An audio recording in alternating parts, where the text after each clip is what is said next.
Hi, my name's Phil. I like talking about politics, and in this video I'd like to discuss what I would consider an unexpectedly successful Labour conference, where we heard policies that had been hinted at but now formally stated, such as nationalised rail and energy, as well as a level of party unity that conference attendees have said they haven't experienced in years. But first, if you'd like to be notified of daily news and politics, please subscribe to the channel and click the bell notification icon.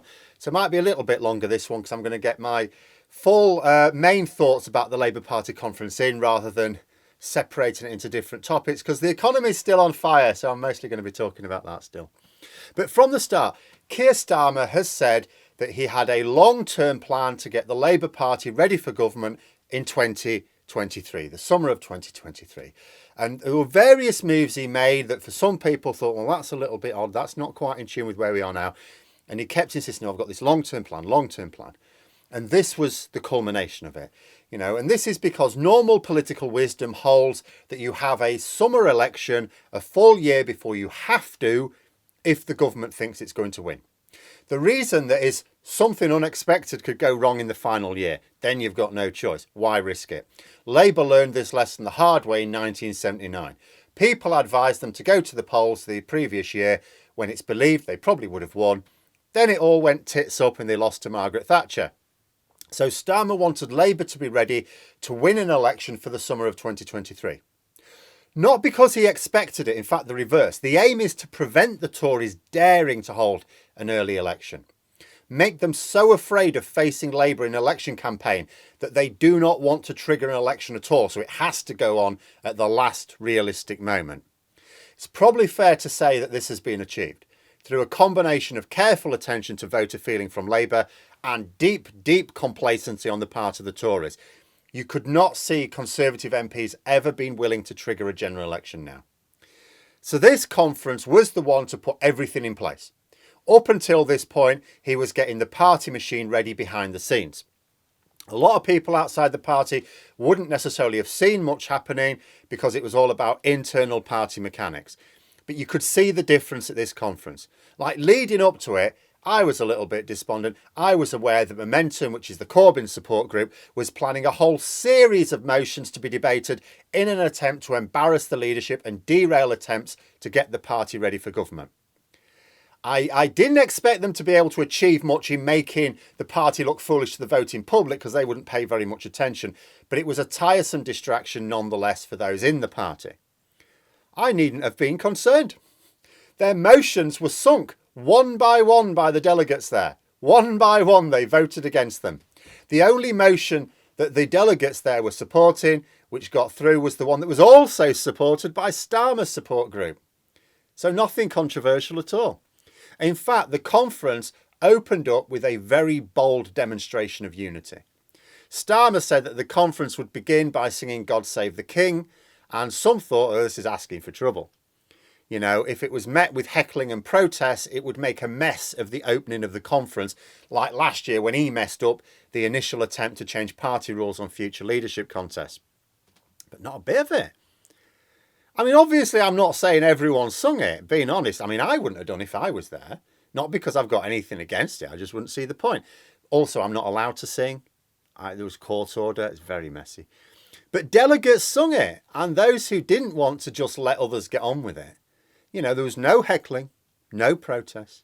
And according to people I've spoken to who were at the conference and have been year on year, the event was like a breath of fresh air, they said.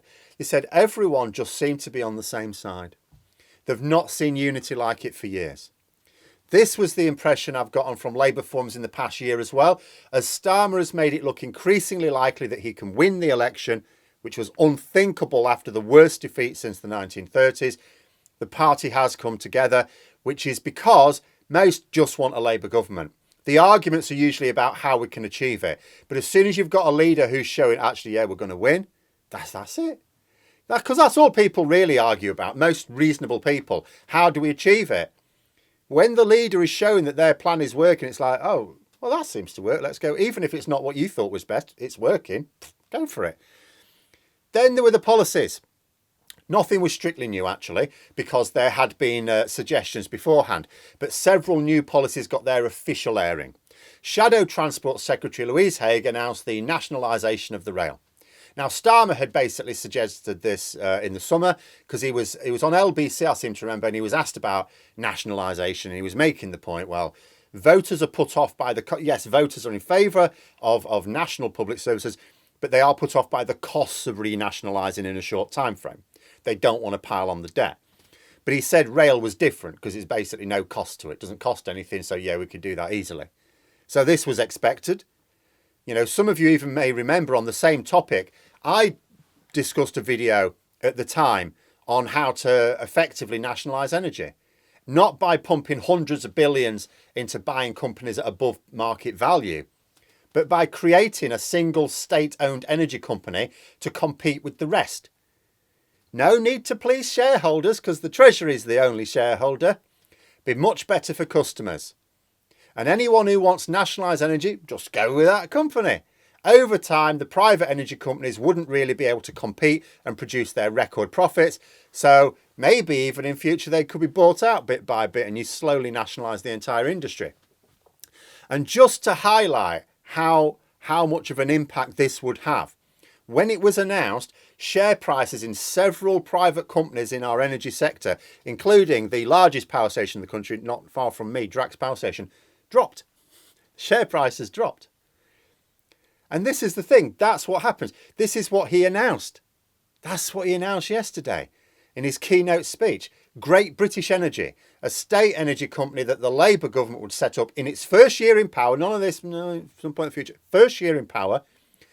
There were policies on homes as well for home ownership, putting an end to buy-to-let, giving main home buyers preference over second home buyers. Also policies to help first-time buyers. Climate action been a big part of the conference as well. Ed Miliband gave a very well-received speech with the great tagline, "It's cheaper to save the planet than it is to destroy it." There was a commitment to net zero by 2030. Huge increase in domestic zero carbon energy production. The point was made that this would not only help tackle climate change, but produce cheaper energy bills as well. And the combination of this and Starmer's announcement of Great British Energy, along with their insulation plans, means that energy bills will fall, and they'll fall a lot. You know, I'd also like to point something else out. Some of these policies may come as a surprise to some people because they allow themselves to think, well, Starmer's not going to support them for various reasons, whatever. Just because he seemed cool on them when asked in interviews. But to win power, you need to be in step with the target voters. So a couple of years ago, some of these policies weren't in step with target voters. Now they are. Because those target voters can change their minds. They can be persuaded when you talk to them rather than at them. Under Starmer, Labour have been talking to people for the first time in a lot of years. And it's why you shouldn't take a statement in time as definitive policy for the future. I've said this before. Oh, he seems a bit hesitant on that, a bit cool on that. That means he doesn't like it. You would have thought that about national energy or rail, wouldn't you? A few months ago, some people would, bafflingly enough. Because there were other policies that will come in time as well, on Brexit and electoral reform. Never mind the rhetoric now. That is to maintain that position of standing shoulder to shoulder with voters. It's the voters who decide who forms a government. It's not an intellectual debate about what's best for the country. Voters. If you stand with the voters, they stand with you. They've got no choice because you're with them. Usually it's a battle because in normal times, the Conservatives would fight with Labour over the centre ground. This is where not only most voters are, but the vast majority of those crucial swing voters. Where are people who might flip between Labour and the Conservatives? Between them, in the centre. Where do you think? The most valuable voter is the one that can swing between Labour and the Conservatives because that's worth 2 votes. In marginal constituencies, Labour and the Tories always fight for those. But at the last election, Labour abandoned the centre. So that allowed the Conservatives to also abandon it in order to fight the Brexit party on their right flank. Labour have regrouped and marched back onto the centre. And for those on the left who say, oh, no, this is no good, ask yourself what's not to like about a credible plan for renationalisation effectively. It's not been called renationalisation because it doesn't involve actually buying up a private company. But it's nationalising energy and rail, more investment in the NHS and schools, more help for genuine home buyers, redistribution of wealth from the rich to the poor, not the other way around. When you're on the left, you're not going to get exactly what you want because we're outliers. We're not in step with most people. It's about what you can realistically get. And this programme is night and day in what we've had for the last 12 years.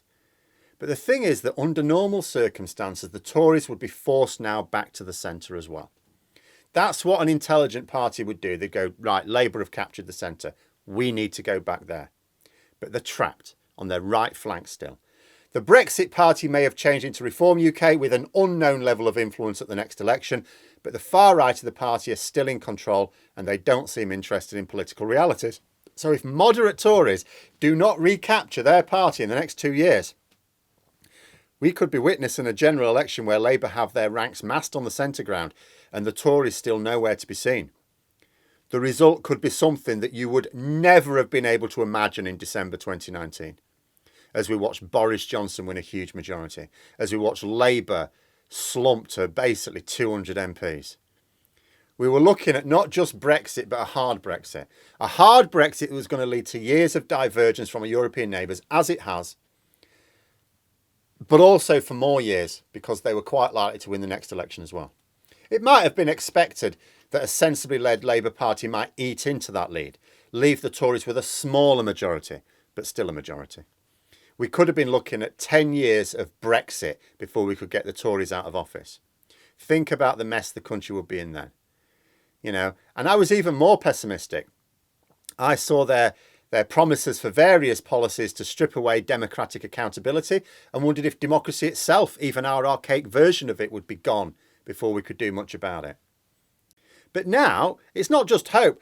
I think for the last couple of years, there's been hope that the Tories could lose power. There's been that sort of thing, yeah, Labour could win this. Now it's an expectation. I think the various speeches from shadow ministers at the conference this year, along with the supportive way party members respond to them, has shown that Labour's confident. Until recently, it was hard for voters to know what Starmer's Labour stood for. That was a reasonable thing. Well, I don't really know where they're standing. What were its key policies? Well, now there's the answer. Public ownership without piling on the debt. Cheaper bills at a cost of grotesque corporate profits, not people. Fairer distribution of housing. Net zero by 2030. Closer relationship with our European partners. There are others as well, but these are the policy areas which the Tories won't even pretend to match. These are the ones where Labour can say, this is Labour. I could talk about policies on healthcare, education, but the Tories would promise the same. They'd be lying, they wouldn't deliver them, but they'd promise them anyway.